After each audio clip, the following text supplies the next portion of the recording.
Kasama ang mga tauhan ng US Homeland Security. Sinalakay ng NBI ang isang hinihinalang cybersex den sa Navotas.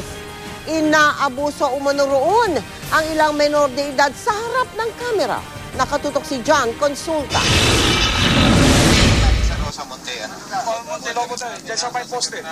Sa loob ng assault vehicle ng NBI, isinagawa ang coordination ng NBI Anti-Human Trafficking Division at US Homeland Security.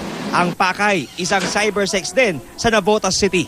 Nagpanggap na kliyente ang mga taga-US Homeland Security para matumbok ng NBI ang cybersex operations na di umano ay pinaghuhubad ang mga bata at inaabuso sa harap ng kamera kapalit ng $500. Nang makuha ng NBI assault team ang live na video feed ng mga bata na isasalang sa cybersex. Okay, all units, go. Sinimulan ng pagsalakay.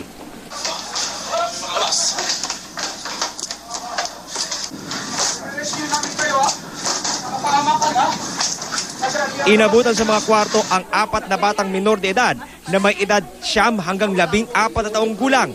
Ang isa sa mga bata, mismong kamag-anak pa raw ng sospek.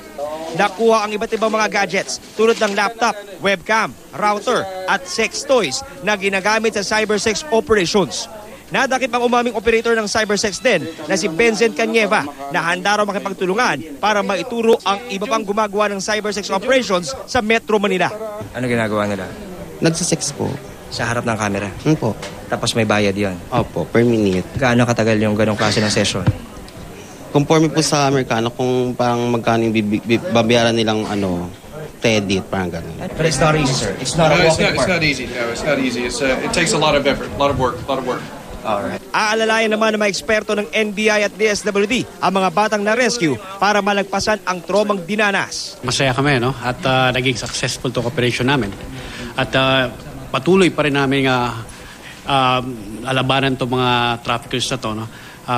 Sa tulong na rin ng mga ibang ahensya. If you have information, yung mga kababayan natin, kung mayroon kayong mga information about these activities, feel free to call us. We can do everything to stop this violation of the rights of our children.